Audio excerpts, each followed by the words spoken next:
अस्सलाम वालेकुम नाज़रीन, साइट में भलीकार आऊं आहियां मां सां गॾु नाज़िया मीर। नाज़रीन, नए माली साल जो बजट जी तैयारियूं जारी आहिनि। उन हवाले सां अॼु खां IMF ऐं पाकिस्तान विच में ॻाल्हियुनि जो आगाज़ थिए पियो। पाकिस्तान पारां सुपर टैक्स में नरमीअ जे हवाले सां IMF सां ॻाल्हाइण जो फ़ैसिलो थियो आहे। उन समेत मुख़्तलिफ़ ॿियूं खोड़ तजवीज़ूं आहिनि जिन खे पिणु गौर हेठि, बहस हेठि, मशावरत हेठि आंदो वेंदो। उन खां सवाइ सिंध जी बजट ते बि फोकस कंदासीं, जो कि प्रोग्राम में सिंध जी बजट जे हवाले सां बि नाज़रीन कमु शुरू थी चुको आहे।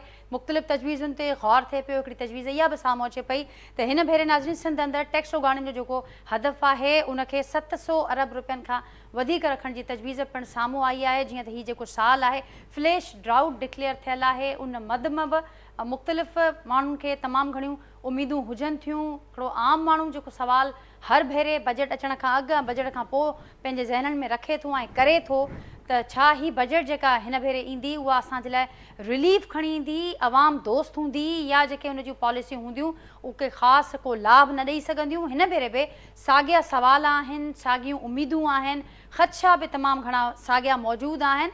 एक्सपर्ट सां सम्झंदासीं, सम्झण जी कोशिशि कंदासीं त जेके इंडिकेटर्स हिन वक़्तु असांखे नज़र अचनि पिया, कुझु हंधनि ते कुझु बहितरीअ जा इंडिकेटर्स बि साम्हूं अचनि पिया ऐं मुख़्तलिफ़ जेके आलमी इदारा आहिनि उहे पिणु हिन ॻाल्हि पासे ॾांहुं निशानदेही कनि पिया त पाकिस्तान जी जेका ओवरऑल जेका मुआशी असीं डायरेक्शन चऊं या ओवरऑल जेका मुआशी प्रोग्रेस चऊं उन में कंहिं क़दुरु माज़ीअ खां बहितरी आई आहे।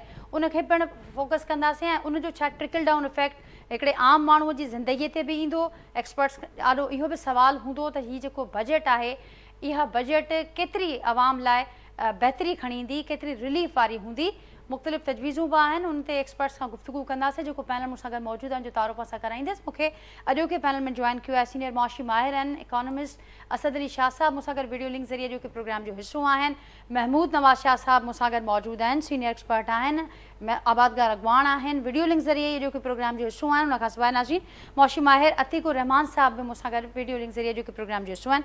ऐं सभिनी खे भलीकार ऐं सभिनी जी महिरबानी ऐं गुफ़्तगू जे लाइ वक़्तु कजो ऐं ॿियनि गेस्ट जी इजाज़त सां शाह साहब अवां खां गुफ़्तगू जो आगाज़ कयां थी। असद अली शाह साहब, कीअं ॾिसो पिया हिन भेरे जी बजट खे? मां जे इंट्रो में चयो त साॻिया सवालनि, साॻियूं उमेदूं हर माण्हू रखे थो त बजट जेकर ईंदी त अवाम दोस्त हूंदी, असांजे लाइ को रिलीफ खणी ईंदी, पर बजट अचण खां पोइ उन जूं जेके उमेदूं हुजनि थियूं उहे पूरियूं नथियूं थियनि। हिन भेरे अव्हांखे को फ़र्क़ु नज़र अचे थो माज़ीअ जी बजट खां ही बजट केतिरी मुख़्तलिफ़ ॾिसो पिया ऐं छा ॾिसो पिया हिन बजट जे हवाले सां? मां बजट में काफ़ी सालनि खां वठी इहो एक्सपेक्टेशन त रिलीफ ईंदो, उहो रिलीफ त कोन ईंदो आहे। वधीक टैक्सिस ई लॻंदियूं रहियूं आहिनि जनरली जेको आहे। बजट यूजली बर्डन हूंदो आहे अवाम ते, उन में को बहितरी मूंखे नथो लॻे। जेको असांजी हालात आहिनि, कंडीशन्स आहिनि, इहो ज़रूरु आहे त काफ़ी रियलाइज़ेशन कुझु मुंहिंजे ख़्याल में आहे त एक्सेसिव टैक्सेशन थी वई आहे पाकिस्तान में, ऐं इन जे करे अॻे ई असां वटि जेको आहे प्रोग्रेस ऐं डेवलपमेंट ग्रोथ तमामु घटि आहे। पोयनि चंद सालनि में जेको गुरबत आहे उहा तक़रीबन 40%, 25 करोड़नि मां 10 करोड़ माण्हू खां वधीक मुंहिंजे ख़्याल में हिन महिल गुरबत जी जेका सतह आहे उन खां माण्हू हेठि अची विया आहिनि। का एम्प्लॉयमेंट जेका आहे उनजी अपॉर्चुनिटीज़ कोन्हनि। अनएम्प्लॉयमेंट रेट जेको आहे उहो रिकॉर्ड लेवल ते आहे, असांजो 7-8% हूंदो, मुंहिंजे ख़्याल में उनजो डबल अनएम्प्लॉयमेंट रेट थी वियो आहे। इन में गवर्नमेंट जी कोशिशि ज़रूरु आहे त IMF खे परसुएट करे कुझु, जीअं सुपर टैक्स जी ॻाल्हि थी कजे त सुपर टैक्स जेका certain level of income 15 crore ऐं 30 करोड़ खां वधीक जेकॾहिं हूंदी आहे त उन ते 10% एडिशनल टैक्स लॻंदी आहे हाई इनकम जंहिंजी आहे माण्हुनि जी। उन सां गॾोगॾु कुझु कोशिशि हिननि जी मां सम्झां थो कुझु टैरिफ्स वग़ैरह, उहो त ख़ैर बजट जो न आहे, पर ऑन द होल जेको तव्हां चयो त को मईशत में बहितरी आई आहे, त बहितरी जीअं चयो वञे थो त महांगप इन्फ्लेशन जो रेट घटि थियो आहे, पर इन्फ्लेशन आहे अञा ताईं, इन्फ्लेशन जो रेट घटि थियो आहे। उहो इन जे करे घटि थियो आहे जो तमामु घणो इन्फ्लेशन असां वटि हुयो पोयनि 2 सालनि में, जेको 25% खां 35% रेंज में हुयो पोयां 2 साल। सो उन खां पोइ गुरबत एतिरी वधी वई आहे ऐं माण्हुनि वटि पैसो कोन्हे, त परचेसिंग पावर कोन्हे, उन जे करे बि जेको आहे इन्फ्लेशन घटि थियो आहे। सो इहो जेकॾहिं इन्फ्लेशन थी सघे थो त असां जेकॾहिं इकोनॉमी ग्रोथ नथी करे ऐं माण्हुनि वटि परचेसिंग पावर न आहे त रिसेशन भी थी सघे थो, या डिसइन्फ्लेशन जंहिंखे चवंदा आहिनि, उहो इन्फ्लेशन खां बि वधीक डेंजरस सूरत हाल थींदी आहे। त प्राइसिस जॾहिं घटि थींदियूं आहिनि त पोइ माण्हुनि जो बिज़नेसिस बंदि थींदा आहिनि ऐं वधीक अनएम्प्लॉयमेंट थी सघे थी। उनजो हिकिड़ो रिस्क आहे। तो हिकिड़ो जेको ॿी बहितरी थी आहे उहा इहा आहे त पाकिस्तान डिफॉल्ट कोन कयो आहे, जेको चयो पियो वञे त डिफॉल्ट करे सघे पियो। छाजे लाइ जो IMF प्रोग्राम में असां आहियूं, ऐं IMF प्रोग्राम जॾहिं बि ईंदो आहे त थोरी घणी स्टेबलाइज़ेशन थी वेंदी आहे ऐं डेट रीपेमेंट जेके एक्सटर्नल इंस्टीट्यूशंस आहिनि, वर्ल्ड बैंक, ADB ऐं ॿिया अहिड़ा इंस्टीट्यूशंस, उहे एतिरा लोन ॾींदा आहिनि जो उन्हनि जो एग्ज़िस्टिंग लोन्स जीअं वापसि थी वञे।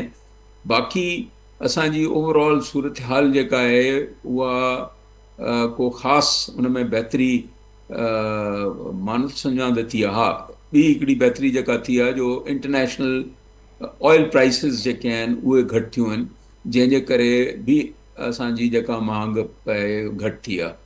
सो ब्रॉडली इहा सूरत हाल आहे।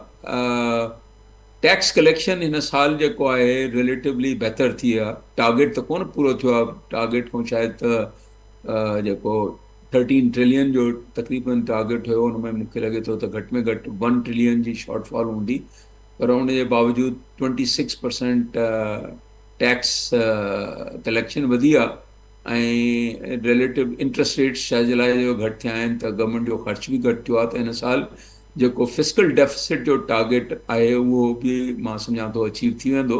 सो इन्हनि फैक्टर सां इकोनॉमी थोरी स्टेबलाइज़ ज़रूरु थी आहे, पर ओवरऑल माशी हालात एग्रीकल्चर सेक्टर ते मुंहिंजे ख़्याल में ॻाल्हाइजे, शाह साहब बि वधीक ॻाल्हाईंदो हुन ते, जी। पर एग्रीकल्चर सेक्टर पोयनि 2 सालनि में ख़ासि तरह सां वीट जी फार्मर खे जेको मिनिमम प्राइस ख़तमु कई वई आहे, डीरेगुलेट कयो वियो आहे, त उनजी प्राइस जेका आहे, जेका 4,000 रुपए गवर्नमेंट जी रेट हूंदो, हिन साल 2,000 तक़रीबन या 2,200 रुपए जी रेट ते सभई आबादगार जेके आहिनि वीट जा जेके आहिनि उहे त नुक़सान में आहिनि। सो ॿियनि क्रॉप्स में बि हिन साल जेको आहे घटिताई थी आहे, को ख़ासि इम्प्रूवमेंट कोन्हे का। सो एग्रीकल्चर सेक्टर जेको तक़रीबन 40% डायरेक्ट और इनडायरेक्ट एम्प्लॉयमेंट ॾिए थो पियो, उनजी सूरत हाल बि ख़राबु आहे। लार्ज स्केल मैन्युफैक्चरिंग जेका आहे उन में बि हिन साल स्लाइटली नेगेटिव ग्रोथ थी आहे।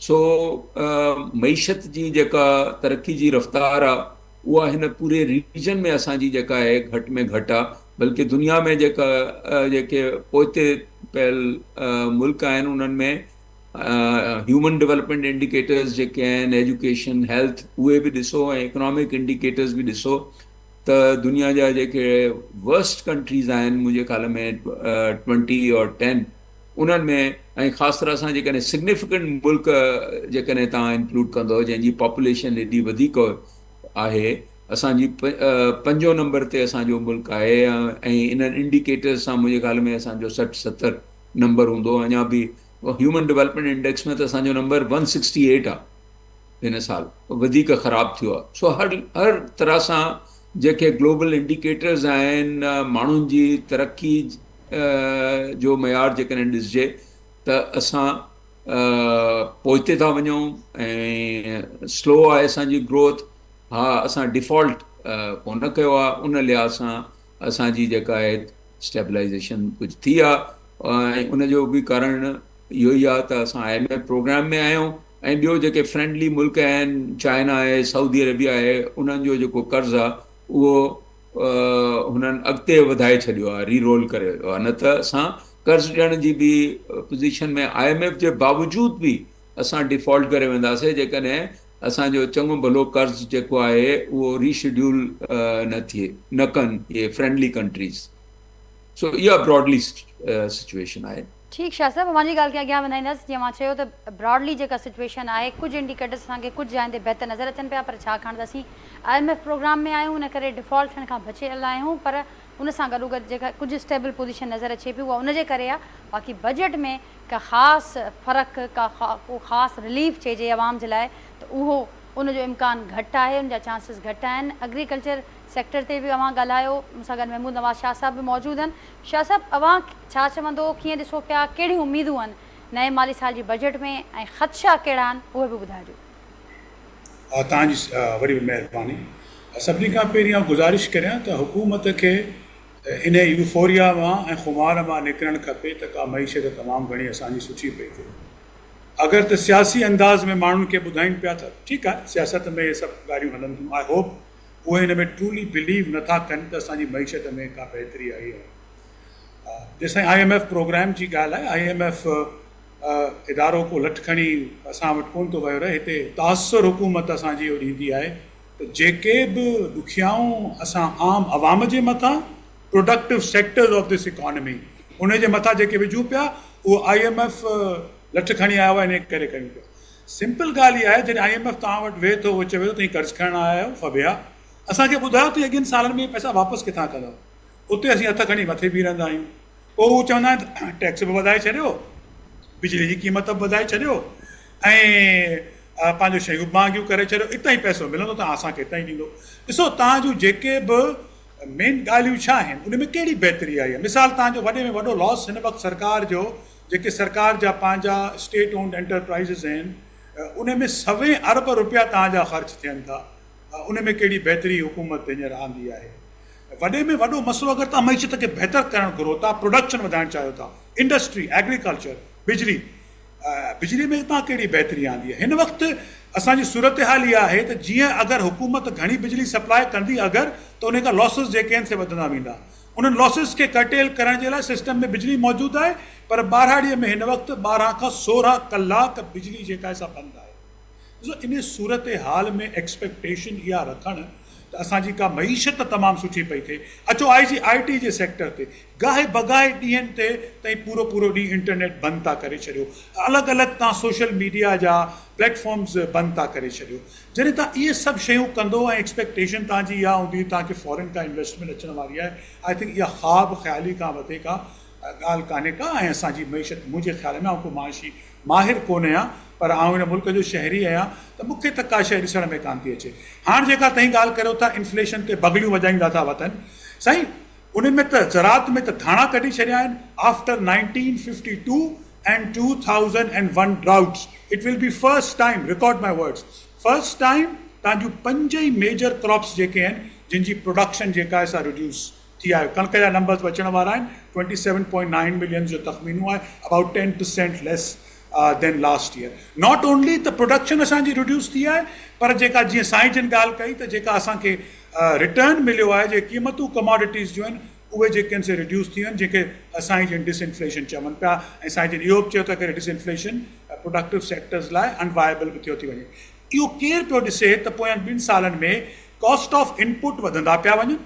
डीरेगुलेशन जे बहाने सां तव्हां यूरिया जी प्राइसिस, जेके पाकिस्तान जो पंहिंजो indigenous fertiliser, largest use fertiliser of Pakistan आहे, उहो 1700 रुपया खां वधी अॼु 4,500 रुपया थी वियो आहे. कणिक जी क़ीमत अधु थी वई आहे. असां कोन कैलकुलेट कई. 2023 में सरकार 3,400 रुपया कणिक जी कॉस्ट ऑफ प्रोडक्शन कैलकुलेट कई हुई. असां कान कैलकुलेट कई. बाय द वे, कणिक is the largest grown crop of Pakistan. So तव्हां चओ पिया असीं उमेद रखूं. असां उमेद इहा ज़रूरु रखी सघूं था त ख़ुदा, ॾिसो हिन वक़्तु जेका बजट आहे न, हुकूमत माण्हुनि खे, स्टेक होल्डर्स खे अनफॉर्चुनेटली सीरियसली कान थी खणे. बजट जा 2 हिसा हूंदा आहिनि न. हिकु त पोयूं साल कीअं गुज़रियो, जेको तव्हांजो फाइनेंशियल किताब ईंदो आहे, इकोनॉमिक में लिखियलु हूंदो तव्हां छा कयो. ॿियो तव्हांजी फ्यूचर जी प्लानिंग हूंदी आहे, तव्हां पंहिंजा फाइनेंशियल रिसोर्सिस जेके आहिनि से उन्हनि तरफ़ डायरेक्ट कंदा आहियो. उन तरफ़ किथे डिस्कशन, कंहिंसां डिस्कशन थियो आहे, ऐं उहो केरु पियो डिस्कस करे. करंटली एज़ वी स्पीक, मई जे महीने में the books would be finalising. उहे प्रिंटिंग में 10-15 ॾींहंनि खां पोइ वेंदा हुआ। कंहिंसां ॻाल्हायो आहे? छा को भला असेंबलीअ में डिबेट थी आहे? उन्हनि कमिटीज़ में नंबर्स जे बारे में डिबेट थी आहे? कान थी आहे। सो गुज़ारिश इहा आहे त जेका असांखे मईशत में अगरि का स्पेस मिली आहे, पेट्रोल सस्तो थी वियो, उन में पाकिस्तान जी मईशत जी कहिड़ी सुठाई आहे? सभु कमोडिटीज़ रिड्यूस थी वियूं, तव्हांजो इन्फ्लेशन जो नंबर रिड्यूस थी वियो, ॿिए जे तव्हां कंध ते काती हणी जेको आहे सो इहो करे छॾियो, इहा कहिड़ी तव्हां बहितरी करे छॾी? तव्हां पंहिंजे ऑलरेडी प्रोडक्टिव सेक्टर, सैलरी वारा सेक्टर, उन में तव्हां टैक्सेशन वधाए 45% करे छॾियो, इहा तव्हां कहिड़ी मईशत में बहितरी आंदी? उन जे तहत तव्हांजी 26% अगरि इंक्रीज़ थी वई त पोइ तव्हांजी कहिड़ी इन में का अचीवमेंट आहे? While we are not economist, पर जीअं असीं मुल्क खे ॾिसूं पिया इन तौर तरीक़े सां, ऐं तव्हां इहा कहाणी पोयनि 15-20 सालनि में त तक़रीबन साॻी कहाणी ॿुधां, इहे नंबरनि खे हेठि मथे करे असांखे ख़ुशि करे छॾींदा। असीं बि जेको आहे सो हिन आवाम वेचारी पई जेको आहे सो वाह हीउ बजट में त हीउ थियणु खपे, हीउ थियणु खपे। Unfortunately there is absolutely no focus, absolutely no understanding where our economy is going, absolutely no understanding त अगरि असांखे पंहिंजे मईशत में का बहितरी आणणी आहे त उहा का जादू जी छड़ी सां कान अचणु लॻी आहे।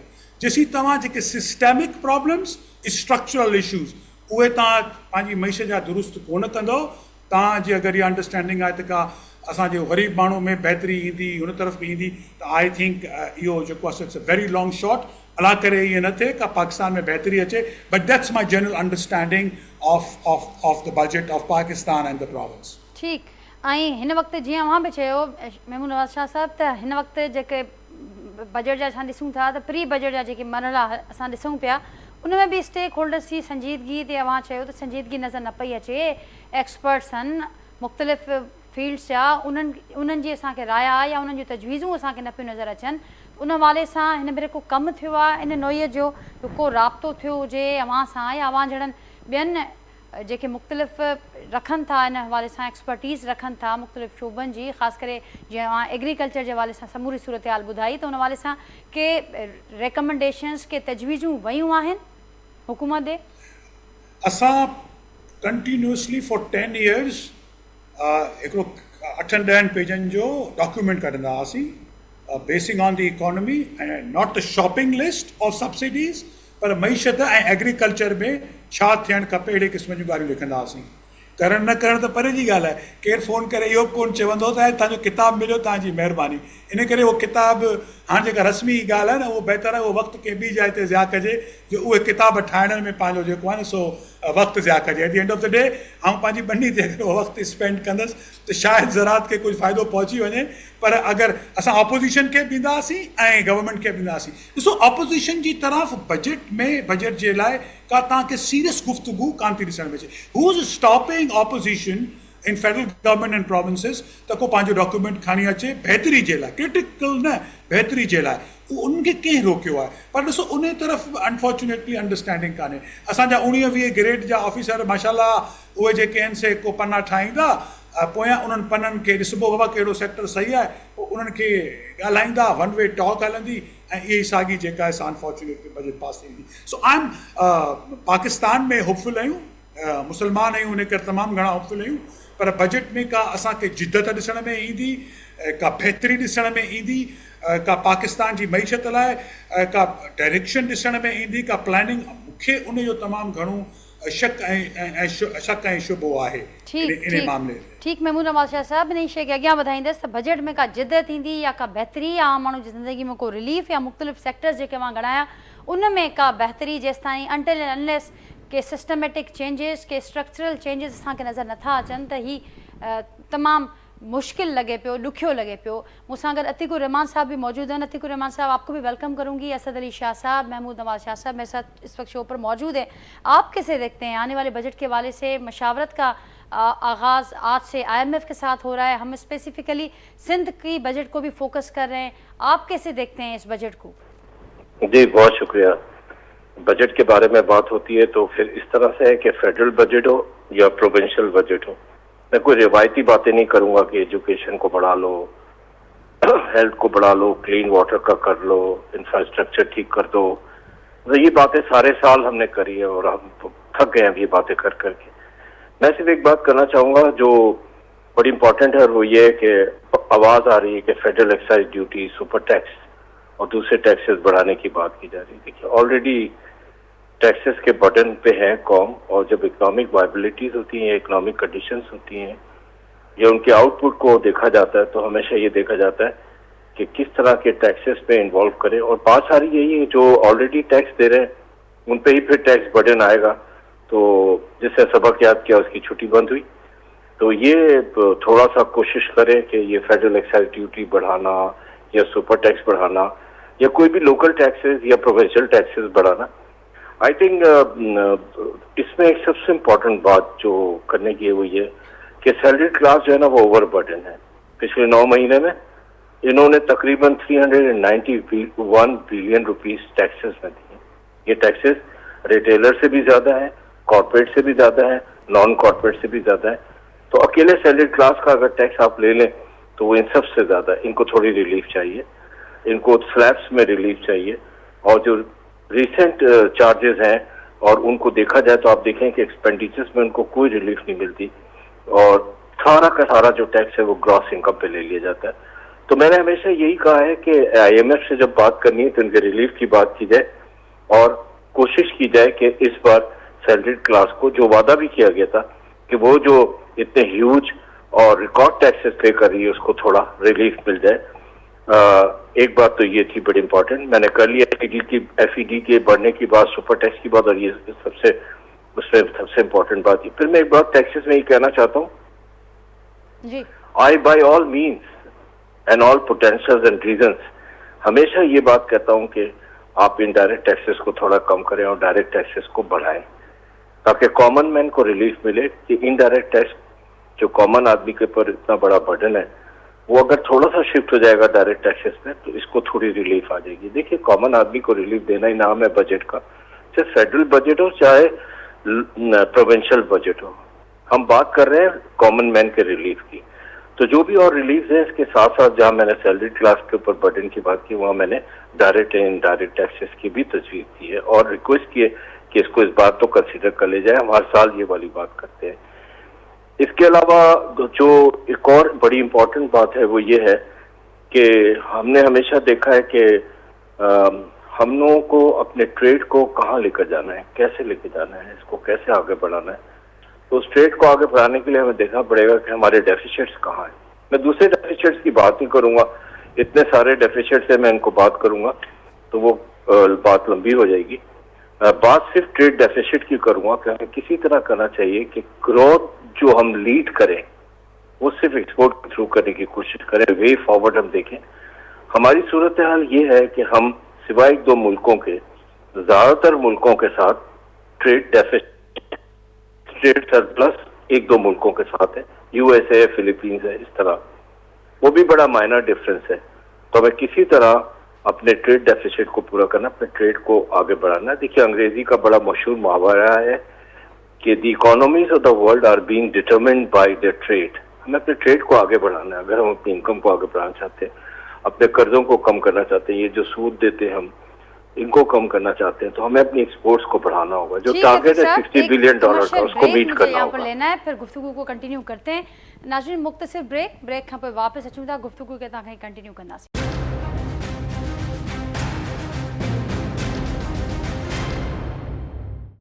वेलकम बैक नाज़रीन। प्रोग्राम में भलीकार ॻाल्हि ॿोल असांजी जारी आहे। नए माली साल जी बजट जे हवाले सां मशावरत जो सिलसिलो जारी आहे ऐं उन हवाले सां मुख़्तलिफ़ एक्सपर्ट्स पंहिंजा राया ॾियनि पिया, पंहिंजूं तजवीज़ूं जेके हिन वक़्तु हुकूमत जिन ते मशावरत करे पई उन्हनि ते पिणु ओपिनियन ॾियनि पिया। असद अली शाह साहब अव्हां कीअं छा चवंदो जेका ॻाल्हि महमूद नवाज़ शाह साहब कनि पिया या जेका ॻाल्हि अतीकुर रहमान साहब कनि पिया? जीअं शाह साहब फरमायो त मुख़्तलिफ़ जेके स्टेक होल्डर्स आहिनि उन्हनि जी जेका संजीदगी आहे या उन्हनि खे जेको ऑन बोर्ड वठण वारो जेको सिलसिलो आहे, जेको कंहिं दौर में असांखे माज़ी में उहा प्रैक्टिस नज़र ईंदी, पर हिन वक़्तु बिल्कुलु उहा न हुअण जे बराबरि आहे। त अहिड़ी सूरत हाल में हू न पिया सम्झनि त ख़ासि करे एग्रीकल्चर जे हवाले सां जीअं हुननि ॼाणायो त उते का बहितरी हू ॾिसनि न पिया ॾिसनि। जी नाज़िया, मां बिल्कुलु इतफ़ाक़ कयां थो शाह साहब, महमूद शाह साहब जेको ॻाल्हि कई त एग्रीकल्चर खे त बिल्कुलु तबाह करे छॾियो आहे गवर्नमेंट जेको आहे। प्रोडक्टिविटी बि घटि थी आहे ऐं ॿियो उन ते जेको प्राइस मिनिमम सपोर्ट प्राइस हूंदी ऐं गवर्नमेंट प्रोक्योरमेंट कंदी वीट, उहो ख़तमु करे छॾियो आहे, जंहिंसां मुंहिंजो एस्टिमेट आहे त तक़रीबन 500 अरब रुपए जो नुक़सानु थियो आहे मुंहिंजे ख़्याल में सिंध ऐं पंजाब जे एग्रीकल्चरस खे, छड़ो वीट क्रॉप में। उन खां अलावा पाणी जो तव्हांखे ख़बर आहे मसइलो जेको अपार्ट फ्रॉम जेको इंटर प्रोविंशियल इशूज़ ऐं पंहिंजो कैनाल्स वग़ैरह जे इशू खां अलावा जेको असांजो इरिगेशन सिस्टम आहे उन जे हिसाब सां एक्चुअली आम माण्हू खे त पाणी मिले कोन थो पियो, सिर्फ़ु स्पेशली जेके बि पिछाड़ी में हूंदा आहिनि उन्हनि खे पाणी कोन थो मिले, ऐं पाणी जो क्लोजर बि तमामु वधी वियो आहे। सो एग्रीकल्चर सेक्टर जेको आहे उहो त तमामु मुसीबत में आहे। ऐं ऑन टॉप ऑफ दैट हिन साल हिकिड़ो IMF again excuse of IMF जेको tax rate agriculture income tax जेको 15% हुई, 12 लख जी एग्ज़ैम्पशन हूंदी, उहा घटि करे 6 लख रुपए जी एग्ज़ैम्पशन थी कई वई आहे। ऐं हाणे जेको टैक्स रेट आहे उहो 45% आहे टैक्स रेट ऑन 56 लख खां वधीक जेका जंहिंजी इनकम आहे। ऐं उन खां अलावा जेकॾहिं सर्टन लेवल इन खां वधे थी पई त 10% सुपर टैक्स लॻा त तक़रीबन इहो 55% जेको आहे टैक्स रेट वञी थींदो हाई इनकम जेके एग्रीकल्चर्स आहिनि पूरी दुनिया में। इवन अमेरिका में, यूरोपियन यूनियन में जिथे 1% माण्हू आहिनि एग्रीकल्चर सां मुंसलिक, उते बि एग्रीकल्चर खे ठीकु ठाक सब्सिडी ॾिनी वेंदी आहे। इंडिया में हाणे एग्ज़ैक्टली हिन साल जी मूंखे ख़बर न आहे, उते बि डीरेगुलेशन थी आहे, पर 10 खां 12% सब्सिडी रही आहे उते। असां वटि पाकिस्तान में सवाइ फर्टिलाइज़र ते कंहिं बि फर्टिलाइज़र खे सस्ती गैस जेको आहे एग्रीकल्चर जे नाले ते ॾिनी वेंदी आहे, पर जीअं शाह साहब तव्हांखे ॿुधायो त उहो 1600-1700 1800 खां जेका बैग आहे पोयनि 4 सालनि में हाणे 4000 खां वधीक थी वई आहे यूरिया में। उन में गैस अञा ताईं सस्ती मिले थी पई फर्टिलाइज़र फैक्ट्रीज़ खे, पर उहा सॼी जेको बेनिफिट आहे उहो 3-4 ग्रुप्स आहिनि, 3-4 वॾियूं फैक्ट्रीज़ आहिनि, उॾे वञनि थियूं पियूं। एग्रीकल्चरिस्ट खे उनजो को फ़ाइदो कोन थो थिए। उहे तव्हां ॾिसो जेकॾहिं फौजी फर्टिलाइज़र आहे, एंग्रो फर्टिलाइज़र आहे, फातिमा फर्टिलाइज़र आहे, 3 ग्रुप्स आहिनि ऐं उन्हनि खे उन्हनि जी प्रॉफिटेबिलिटी जेका 10 रुपए जो शेयर आहे उहो 300 रुपया 400 रुपए जो शेयर आहे उन्हनि जो जेको आहे। सो उन्हनि खे शेयर होल्डर्स खे, उन्हनि जे ओनर्स खे जेको आहे उहो त फ़ाइदो वञे थो पियो, पर एग्रीकल्चरिस्ट खे एक्चुअली को पास ऑन नथो थिए। सो एग्रीकल्चर जे नाले ते पैसा ॿिया था कमाइनि। त मां इहो चवंदुसि त हिन दफ़े इहो बिल्कुलु अतीक साहब सही चयो त सैलरीड क्लास जेको आहे उनखे बि तमामु एक्सेसिव टैक्स कयो वियो आहे। ऐं ॿियनि शोबनि में त इहो आहे न त सवाइ बैंकिंग ऐं मल्टीनेशनल जे ह्यूज टैक्स इवेजन आहे, माण्हू इनफॉर्मल सेक्टर में ई कमु था कनि। सो टैक्स रेट वधाइण सां वधीक इनफॉर्मल सेक्टर में माण्हू हलिया विया आहिनि, बिज़नेसिस जेके आहिनि। कोई बि माण्हू जेको आहे 50% 40% जेको आहे कमाए गवर्नमेंट खे कोन ॾींदो, तंहिंजे करे को इन्वेस्टमेंट कोन थी अचे हिन मुल्क में, न ई कोई इन्वेस्टमेंट जो को प्लान आहे। सो बिल्कुलु सैलरीड क्लास खे रिलीफ ॾियणु खपे, घटाइणु खपे, पर एग्रीकल्चर खे, मैन्युफैक्चरिंग खे उन्हनि जो बि टैक्स रेट घटाइणु खपे। ऐं इनडायरेक्ट टैक्स रेट जेको अतीक साहब चयो उहो बिल्कुलु ॻाल्हि सही आहे। इहो जेको आहे सेल्स टैक्स आहे, एक्साइज़ ड्यूटी आहे, उहो अल्टीमेटली ग़रीब माण्हू ते टैक्स आहे, जेको जंहिंजी income level, real income level जेको आहे उहो पोयनि 3 सालनि में इन्फ्लेशन जे करे ऐं अनएम्प्लॉयमेंट ऐं लैक ऑफ इकोनॉमिक ग्रोथ जे करे को जेको आहे वधी कोन्हे, बल्कि घटि थी वई आहे। इफेक्टिवली रियल इनकम जेको आहे 30-40% जेको आहे माण्हुनि जी घटि थी वई आहे। सो माण्हुनि खे इफेक्टिवली उन्हनि जी जेको सूरत हाल आहे पोयनि 2-3 सालनि में बतदरीज ख़राबु थींदी रही आहे, पर पोयनि 2-3 सालनि में तमामु मां सम्झां थो ख़राबु थी आहे। ऐं जीअं शाह साहब चयो इहो बि बिल्कुलु सही आहे त पहिरियों कुझु डिस्कशन्स थींदा हुया ऐं कंसल्टेशन थींदी हुई स्टेक होल्डर्स सां.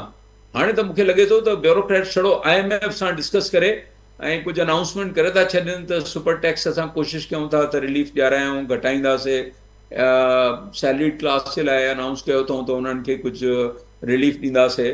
पर सभिनी खां वॾो जेको सेक्टर आहे जंहिं ते मुल्क हले थो, एग्रीकल्चर, उन्हनि ते त बिल्कुलु ई हिकिड़ो तमामु ज़ुल्म थियो आहे, पर उन जे लाइ को ॻाल्हि बि कोन थो करे. मूंखे लॻे ॻाल्हि बि नथो करे. थो शाह साहिब, तमामु अहम इहा ॻाल्हि आहे त जंहिं ते मुल्क हले थो, जीअं मां चयो त जिन मुल्कनि वटि तमामु घटि रेशो हुजे थो एग्रीकल्चर जो, उन्हनि वटि बि जेके पॉलिसीज़ आहिनि उहा जेको संजीदगा वठण जो एक्सपर्ट्स खे या स्टेक होल्डर्स खे जेको असांखे ॾिसण में अचे थी सूरत हाल, उहो तमामु बहितरु आहे. महमूद नवाज़ शाह साहिबु कुझु एड करणु चाहींदो हिन में ऐं कुझु तजवीज़ूं ॾियणु चाहींदो त हाणे जंहिं वक़्तु ज़ाहिरा जीअं अवां सूरत हाल ॿुधाई त अवां सां अॻु त का कंसल्टेशन कोन थी आहे, हिन वक़्तु बि को अहिड़ो सिलसिलो कोन्हे, पर जेकॾहिं हिन प्लेटफॉर्म जे वसीले खे तजवीज़ूं ॾियणु चाहियो त छा थियणु घुरिजे फौरी बुनियादनि ते, कुझु अहिड़ियूं शयूं जेके फौरी बुनियादनि ते थियण सां कुझु बहितरी अची सघे. हिकिड़ी तजवीज़ ॾेई छॾियां नाज़िया. जी शाह साहिब, मां इहो चवंदुसि त एग्रीकल्चर खे छड़ो फर्टिलाइज़र में सब्सिडी थी मिले. मुंहिंजी इहा उन में सजेशन आहे काफ़ी अरसे खां त इहा फर्टिलाइज़र जेको आहे उहा डायरेक्ट फार्मर खे सब्सिडी मिले, इहो तरीक़ो कयो वञे ऐं उहो कंपनी खे न ॾियणु खपे ताकी उनजो बेनिफिट सॼो जेको आहे एग्रीकल्चरिस्ट खे मिले. डायरेक्ट सब्सिडी जीअं बेनज़ीर इनकम सपोर्ट प्रोग्राम आहे ऐं अहिड़े नमूने सां ॿियो एग्रीकल्चरिस्ट खे जेको आहे कोई डायरेक्ट सब्सिडी ॾियणु खपे सॼे क्रॉप्स ते. ऐं आई थिंक इहो तमामु ज़रूरी आहे त कुझु एसेंशियल क्रॉप्स जेके आहिनि लाइक वीट, उन में मिनिमम सपोर्ट प्राइस जेको आहे जेका हिन दफ़े ख़तमु करे, आईंदा कोई वीट कंदो ई कोन, पोइ सॼो इम्पोर्ट करिणो पवंदो गवर्नमेंट खे, त इहो तमामु मुल्क खे बि नुक़सानु थींदो हिन सां. सो मिनिमम सपोर्ट प्राइस जेको आहे कुझु बेसिक क्रॉप्स में हुजणु खपे ऐं डायरेक्ट सब्सिडी जेका आहे उहा ॾियणु खपे एग्रीकल्चर्स खे, बजाए हिन जे जो फर्टिलाइज़र फैक्ट्रीज़ खे तव्हां ॾियो गैस सस्ती. जी महमूद नवाज़ शाह साहब एड कंदो हिन में कुझु. जी, मुंहिंजे ख़्याल में अगरि तव्हां बजट जे बारे में सभिनी खां पहिरीं पाणी ते फोकस करणु खपे सरकार खे. ॾिसो, अॼु बि अगरि जेको असां वटि पाणी जे इस्तेमाल जे लाइ, जिते अॻई पाणी पाकिस्तान जो 92% ज़रात में इस्तेमालु थिए थो ऐं वधीक एडिशनल कैनाल्स कढी ऐं वधीक पाणी इस्तेमालु करण जी ॻाल्हि आहे, उन खां हटी असांजे पाणी जी सां जेका प्रोडक्टिविटी आहे, हिन वक़्तु पाकिस्तान दुनिया में त छुटो पर रीजन में बि वन ऑफ द लोएस्ट आहियूं. असीं 0.13 kgs पर क्यूबिक मीटर प्रोड्यूस कयूं था. हिंदुस्तान इज़ ऑलमोस्ट डबल उन साॻे पाणी सां अबाउट 0.26 kgs पर क्यूबिक मीटर करे थो. चाइना टीणूं आहे, US अञा पंहिंजो. सभिनी खां पहिरीं असांखे जेको अगरि बजट पिया ठाहियूं, असांखे पंहिंजी इन्वेस्टमेंट कीअं करणु खपे, उहा पाणीअ में करणु खपे. On farm better utilization of water खे करणु खपे. उन सां सभिनी खां पहिरीं फ़ाइदो इहो थींदो, न रुॻो तव्हांजो पाणी जो इस्तेमालु घटि थींदो, ॿिए नंबर ते तव्हांजूं यील्ड्स बि वधंदी, छो त तव्हां पाणी जो राशनल इस्तेमालु कंदो. तव्हांजी इन्वायरमेंट ते बहितर असरात इन जा जेके आहिनि. फर्स्ट. सेकेंड, हॉर्टिकल्चर सेक्टर जेको तव्हांजो आहे 13 million tons of fruits and vegetable produce करे, उन में अॼु बि 9 लख टन खां वधीक कोल्ड स्टोर कैपेसिटी कान्हे ऐं दुनिया हिन वक़्तु कंट्रोल रूम्स जी तरफ़ वही हली आहे.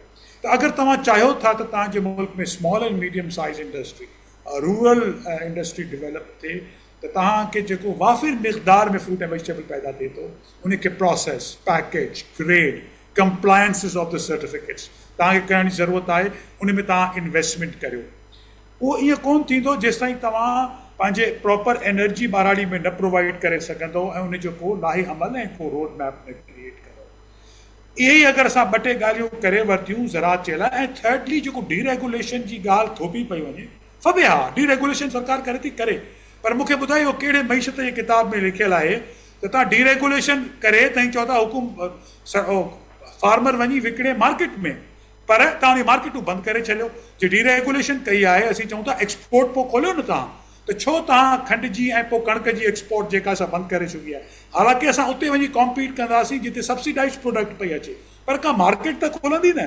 हिन वक़्तु ताईं घुटो बि ॾियो पिया ऐं ॿिए पासे जेको आहे सो कॉस्ट ऑफ प्रोडक्शन बि जेको आहे सो एग्रीकल्चर जी मईशत में करियो पिया त इहो कहिड़े क़िस्म जी डीरेगुलेशन आहे इहो कहिड़ी IMF आहे जेका चई पई त इहा अहिड़े क़िस्म जी डीरेगुलेशन करियो पिया त उनखे पूरो फिलफौरी तौर ते इम्प्लीमेंट करियो त जीअं उनजो नुक़सानु या फ़ाइदो त उहो पूरे तौर ते थिए इहो हाफ बेक्ड शयूं तव्हांजूं कोन जूं what is that showing that is showing त असांजा माण्हू असांजा माशी माहिर जेके हुकूमत सां गॾु वेठल आहिनि they are not thinking properly उहा असां लाइ जेका आहे ॾुखियाई आहे बाक़ी जे अगरि इहे ॿ टे शयूं करे वञनि रिसर्च एंड डेवलपमेंट ॿिज जेको आहे तव्हांजूं 5 मेजर प्रोडक्ट्स मां अलावा कणिक जी सॼो इम्पोर्टेड तव्हां वटि ॿिज आहे उन पाइप लाइन तव्हांजी जेका आहे सा कमज़ोर आहे इहे 3-4 शयूं अगरि हुकूमत करे वठे त मुंहिंजे ख़्याल में आउं सम्झां थो त सरकार जेका आहे सा ज़रात में थोरी घणी जेका आहे सा बहितरी ईंदी बाक़ी अॻियूं पोयूं जेको साल ॾेढ गुज़रियो आहे ऐं जंहिं तरीक़े सां हुकूमत गुज़ारियो आहे त उन हिसाब मां त मूंखे के बहितरी जी उमेद जेका आहे सा घटि आहे बाक़ी 1000 ट्रैक्टर ॾेई छॾिया 2010 जे सेंसस जे हिसाब सां 80 लख तव्हां वटि फार्मिंग हाउस होल्ड्स आहिनि अॼु उहे वधीक थी विया हूंदा उन में तव्हां 1000 ट्रैक्टर ॾिना तव्हां 1500 लेज़र लैंडर ॾिना 2000 ही ॾिना 5000 हू ॾिना it's not even ocean in the drop in the ocean त तव्हां इहो जे शयूं न कंदव त तव्हां एग्रीकल्चर खे प्रॉपरली ऑगमेंट करे ऐं उनखे प्रॉपर तव्हां जेको फ़ाइदो वठी सघो था उहो तव्हां फ़ाइदो एग्रीकल्चर मां न वठी सघंदो डोंट फॉरगेट एग्रीकल्चर जेको क्लाइमेट चेंज खे हिन वक़्तु फेस करे पियो जंहिंजे करे इशूज़ अचनि पिया उहे अञा वॾा चैलेंजिस आहिनि पाकिस्तान जी ऐं ज़रई मईशत में अचनि पिया उनखे मुंहुं ॾियण लाइ बि असां का शइ सोची कोन्हे अलावा सतही तौर ते कॉस्मेटिक ॻाल्हियूं करण सां कुझु बि न थींदो ठीकु शाह साहिबु अमां जी ॻाल्हि खे अॻियां वधाए तमामु अहम ॻाल्हि त वॾा चैलेंजिस असांजे साम्हूं आहिनि असांखे तयारी उन हिसाब सां करणी पवंदी आहे जीअं मां ॻाल्हि कई त जेॾा वॾा प्रॉब्लम्स आहिनि ऐं जेको उनजो सोल्यूशन कढियो पियो वञे या जेको रिलीफ ॾिनो पियो वञे उनजो जेको वॉल्यूम आहे उनखे पिणु थोरो वधाइणो पवंदो त जीअं कंहिंखे को रिलीफ मिली सके अतीक रहमान साहब आप मेरे साथ मौजूद हैं लाइन पर जी मैं हूँ मौजूद है सुन रहा हूँ जी अतीक रहमान साहब शाह साहब को आपने सुना महमूद नवाज शाह साहब ने एग्रीकल्चर सेक्टर के हवाले से बताया एक बहुत जो बड़ा एक गैप फील हो रहा है कि बड़ा स्टेक होल्डर्स हों या गवर्नमेंट के दरमियान एक बड़ा गैप है जो दिन ब दिन हम देख रहे हैं कि बढ़ता जा रहा है और फिर उसी से खदशात भी बढ़ रहे हैं जो तजावीज़ हैं एक्सपर्ट्स की वो वहाँ तक नहीं पहुँच रही हम वहाँ से सुनते हैं कि ग्लोबल इंडिकेटर्स कुछ और कह रहे हैं मुल्क के जो बड़े जो बैठे हुए हैं इन सारे फैसलों के हवाले से वो कुछ और कहते हुए नज़र आ रहे हैं कि बड़े इंडिकेटर्स बेहतर हैं इस बार और बड़ा अच्छा हमने परफॉर्म किया और इन्वेस्टर्स अगर अभी भी अट्रैक्ट नहीं होंगे तो बहुत पछताएंगे आज एक बैरन की रिपोर्ट में ऐसा कुछ शाया हुआ है लेकिन साथ साथ हम जब ग्राउंड पे देखते हैं तो ज़मीनी हकीकतें बहुत मुख्तलिफ हैं उस पर क्या कहेंगे आप क्या कमेंट करेंगे सर सबसे पहले तो आपने काफ़ी डिटेल में बता दिया कि मुझे क्या बात करनी है साथ में जो respected and valuable learned panellist हैं उन्होंने बड़ी ज़बरदस्त बात की डॉक्टर साहब ने शाह साहब अब चूंकि बात एग्रीकल्चर और एग्रीनॉमी पे हुई है बहुत ज़्यादा तो मुझे नहीं पता कि क्या रोड मैप सबमिट किया है IMF को और वर्ल्ड बैंक को उन लोगों ने इनको तो चाहिए कि जो कुछ प्रॉब्लम्स एग्रीकल्चर ने पास्ट में फेस कर लिए हैं ये एग्रीनॉमी ने फेस कर लिए हैं तो इनको तो टैक्स हॉलिडे दे देनी चाहिए अब इसमें ताकि जो कॉटन और वीट पे असर पड़ा है और हमारी दूसरी क्रॉप्स डैमेज हुई हैं या उन पे वो वाले हालात नहीं आए जो हालात किसान एक्सपेक्ट कर रहे थे तो इनको कोई ना कोई तो रिलीफ मिले ना ताकि they go back to their farms and do the needful हमें तो जरूरत है एग्रीकल्चर की हमें तो फूड प्रोड्यूस की जरूरत है हमारा तो पूरा मिडिल ईस्ट हमारा क्या नाम है बायर है हमारे फूड प्रोडक्ट्स का हमें इसको बढ़ाना है इसको बढ़ाने के लिए हमें जहां एग्रीकल्चर और एग्रीनॉमी पे ध्यान देना है और गवर्नमेंट को सीरियसली सोचना है आपने बिल्कुल सही कहा कि एक गैप क्रिएट हो रहा है उस गैप को खत्म करना है तो प्रोविंशियल गवर्नमेंट हो या फेडरल गवर्नमेंट हो उसको कोई ना कोई इंसेंटिव निकाल के ऐसा किसान को देना है कि वो वापस अपने काम पर आए और इंटरेस्ट ले और वो बम्पर क्रॉप वीट की जो मुझे चाहिए वो मुझे मिले वो मुझे कॉटन की क्रॉप चाहिए वो मुझे मिले जो बाजी में मिला करती थी और बहुत सारी और दूसरी क्रॉप्स साथ ही साथ जरूरत इस बात की है कि हम लोग ने ओवर फिशिंग कर ली है मैरीटाइम पे अगर बात करें तो हम देखें कि हमारी जो सी है वो 80% डेफिसिट पे चली गई है सी फूड्स पे और फिशेस पे तो एक्वाकल्चर पे काफी काम हो रहा है और इस पे इंसेंटिव देने चाहिए इनकरेज करना चाहिए और आर्टिफिशियल फिशिंग को देना चाहिए ताकि हम इसकी एक्सपोर्ट की तरफ भी जा सकें साथ ही साथ बहुत ही इंपॉर्टेंट और ब्रिलियंट सेक्टर्स हैं हमारे पास, cattle farming and dairy farming के, उसको भी इंकरेज करने की जरूरत है। ये सारी चीजें जब हम इकट्ठे करके ले लेंगे, I mean to say agricultural, agronomy, aquaculture, cattle farming, dairy farming, तो ये जितनी शिकायतें सामने आई हैं अभी हमारे, और जो शिकायतें हकीकत पे मबनी है, ये सारी की सारी शिकायतें दूर हो सकती हैं। बात सारी यही है कि जो रोड मैप सबमिट किया जा रहा है IMF को, वर्ल्ड बैंक को, उसमें इन सब के लिए रिलीफ होनी चाहिए। जहां सैलरी क्लास के लिए मैं रिलीफ की बात कर रहा हूँ, वहां इन सेक्टर्स की भी कंसेशंस और रिलीफ की बात कर रहा हूँ, और इनके टैक्स जो इन पे लगे हुए हैं वो टैक्सेस की रिडक्शन की बात कर रहा हूँ। तो आई थिंक फिर हम एक ऐसे बजट की तरफ जा सकते हैं जो प्रोडक्टिव बजट होगा, जो प्रोडक्शन देगा, जो कॉस्ट ओरिएंटेड होगा, और जो हमें आगे लेकर जा सकेगा उन चीजों पे जिसमें हम अपनी लोकल मार्केट को भी कवर कर सकेंगे, और मेरा ख्वाब वो $60 बिलियन की एक्सपोर्ट उसको भी पूरा कर सकेंगे। ठीक, असद अली शाह साहब छा चवंदो, अवां जेको रोड मैप IMF खे ॾिनो पियो वञे उहो रिफ्लेक्ट न पियो करे जेके असांजूं ज़मीनी हक़ीक़तूं आहिनि, असांजा मसइला कुझु ॿिया आहिनि, मामला कुझु ॿिया आहिनि, मथे रोड मैप कुझु मुख़्तलिफ़ आहे, अवां खे ईअं लॻे पियो? असल में ॻाल्हि इहा आहे न त को बि मुल्क न आहे जंहिंमें IMF ऐं वर्ल्ड बैंक जे एक्सपर्ट्स जेको आहे उते उन्हनि जी इकॉनमी ठीकु कई हुजे, जेको आहे न उन्हनि जो कमु जेको आहे उहो इहो आहे त जिथे, ऐं IMF तव्हां इहो अप्रिशिएट कयो त पाकिस्तान जेको आहे, हे 26हों असांजो IMF जो प्रोग्राम आहे। मां नथो सम्झां IMF ठही आहे सेकेंड वर्ल्ड वॉर खां पोइ, ऐं असां 1950 में मेंबर थिया आहियूं। So every second third year we go to IMF। दुनिया में को बि अहिड़ो मुल्क न आहे जेको जंहिं 26 प्रोग्राम्स मुंहिंजे ख़्याल में वरिता हूंदा। सो पाकिस्तान जेको आहे हिकिड़ो परमानेंट कस्टमर आहे IMF जो, ऐं पुछणु सुवाल त इहो आहे त IMF जे एतिरो 50 साल खां पार्टनरशिप सां असांखे कहिड़ो फ़ाइदो थियो आहे? वर्ल्ड बैंक जी पार्टनरशिप सां असांखे कहिड़ो फ़ाइदो थियो आहे? उहो कर्ज़ु जेको आहे असां वठूं था, ऐं उहो कर्ज़ु जेको वर्ल्ड बैंक ADB जो अचे थो पियो, उहे किताबनि में वठी ऐं उनजो जेको आहे चङो भलो हिसो जेको आहे उहो कॉन्ट्रैक्ट्स में ऐं कमीशन्स में उन्हनि में हलियो थो वञे। प्रोडक्टिविटी त असांजी वधी कोन्हे का, असांजी न इंडस्ट्रियल बेस आहे, न सर्विस सेक्टर में कुझु आहे। हिकिड़ो एग्रीकल्चर सेक्टर आहे, उते बि को मॉडर्नाइज़ेशन न थी आहे। हाणे कैनाल्स जी कुझु अर्सो पहिरियों ॻाल्हि थी, शुक्र आहे उहो कैनाल्स बंदि थी आहे, पर हीउ जेको प्रोजेक्ट आहे मां उन ते बि ॻाल्हाइणु चाहींदुसि जेकॾहिं तव्हां वटि टाइम आहे।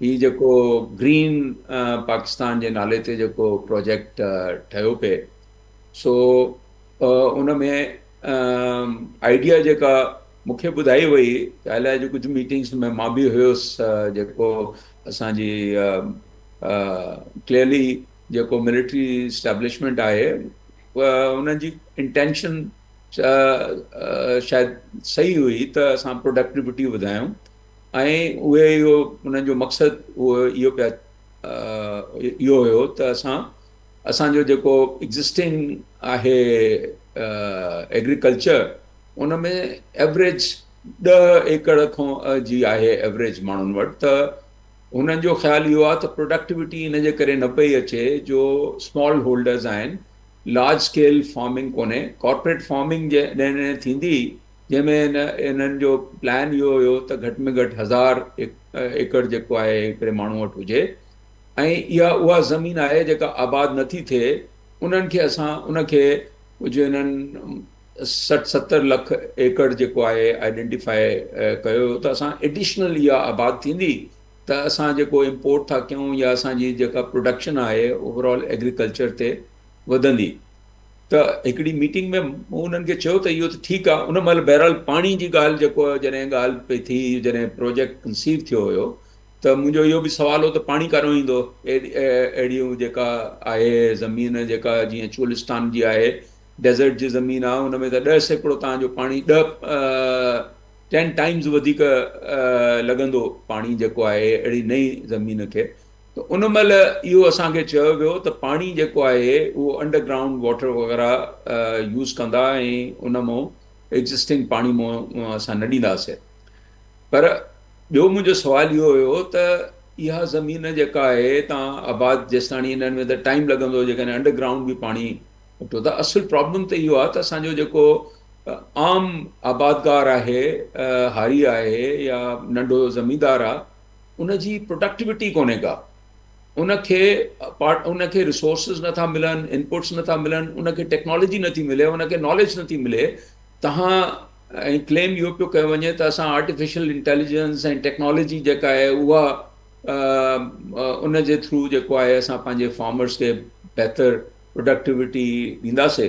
त मुंहिंजी इहा रिक्वेस्ट आहे गवर्नमेंट खे बि उन्हनि खे बि त असांजी जेका एग्रीकल्चर एक्सटेंशन सर्विस आहे आबादगार खे आम माण्हू खे न वेदर जी का ख़बर थी पए, न उनजी का सॉइल टेस्टिंग थी थिए, न पाणी जेको आहे जॾहिं आहे बि त या त एक्सेस थी थो वञे या वरी पाणी आहे कोन, ऐं कहिड़ा क्रॉप्स जेके आहिनि उन्हनि जी प्रोडक्टिविटी कीअं वधाई वञे।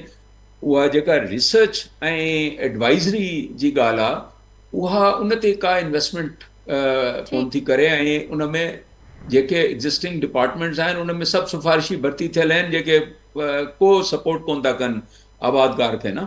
सो कॉर्पोरेट फार्मिंग जे बदौं मां इहो चवंदुसि त जेके बि असांजा इहे फोर्सिस आहिनि या पावरफुल सेगमेंट्स आहिनि उन महिल बि मूं रिक्वेस्ट कई त तव्हांखे जेकॾहिं प्रोडक्टिविटी वधाइणी आहे त फर्स्ट अप्रोच इहो हुजणु खपे त जेको एग्ज़िस्टिंग फार्मर आहे, जेका एग्ज़िस्टिंग लैंड आहे, उनखे घटि में घटि तव्हां नॉलेज बेस उनजी वधायो, उन्हनि खे सपोर्ट कयो, उन्हनि खे प्रॉपर सीड मिले, सीड जी क्वालिटी बहितर थिए, फर्टिलाइज़र जेको आहे उन्हनि खे सस्तो मिले, इन ते तव्हां पहिरियों इन्वेस्टमेंट कयो। शाह साहब तमामु अहम ॻाल्हि आहे त नॉलेज बेस हुनजो वधाइणु घुरिजे ऐं उन ते इन्वेस्टमेंट थियणु घुरिजे। महमूद नवाज़ शाह साहब मां जो फाइनल कमेंट वठंदसि, मुख़्तसिर कमेंट। जी मुख़्तसिर कमेंट इहो आहे त अगरि वाकई सीरियस आहिनि प्रोडक्शन का ॿाहिरी कॉर्पोरेट एग्रीकल्चर जे थ्रू ॾेखारणु चाहियूं था असां जहिड़नि ग्रोवर्स खे, त हिन वक़्तु बिटवीन 4 प्रोविंसिस मोर देन 10 to 15,000 एकड़ ज़मीन सरकार जी पंहिंजी निकिरी ईंदी जिते हू शइ डेमॉन्स्ट्रेट करे ॾेखारणु चाहिनि था। अदरवाइज़ पाणी जे बिना आई डोंट थिंक त को का कंहिं क़िस्म जी कॉर्पोरेट एग्रीकल्चर जेका सक्सेसफुल थींदी। एडिशनल पाणी असां वटि आहे कोन ऐं उनजे लाइ हुननि खे को ॿियो ऑप्शन ॻोल्हणो पवंदो। बजट जे लाइ मुंहिंजी रिक्वेस्ट आहे त एग्रीकल्चर में वॾियूं स्ट्रेंथ्स आहिनि इन पाकिस्तान। अतीक साहब चयो त एक्सपोर्ट बेस्ड इकॉनमी करण जे लाइ बि ज़रूरी आहिनि। सरप्लस क्रिएट थियण खां पोइ फार्मर खे त डिसइंसेंटिव आहे छो त प्राइसिस किरियो थी पवनि। दैट्स इनॉर्मल। इहे ॿ टे शयुनि ते गौर फिक्र कनि। महमूद नवाज़ शाह साहब बजट खे ठाहिण जो फ़ाइदो थींदो। ठीक, महमूद नवाज़ शाह साहब मुझे पॉइंट अचो, वरी मेहरबानी जी असद अली शाह साहब, अतीकुर रहमान साहब पंहिंजो वक्त कढियो जो प्रोग्राम लाइ। नाज़रीन गुफ्तगू ॿुधी पंहिंजे फीडबैक असांखे आगाह कजो, वरी सुभाणे असां मुलाक़ात थींदी। अल्लाह हाफ़िज़।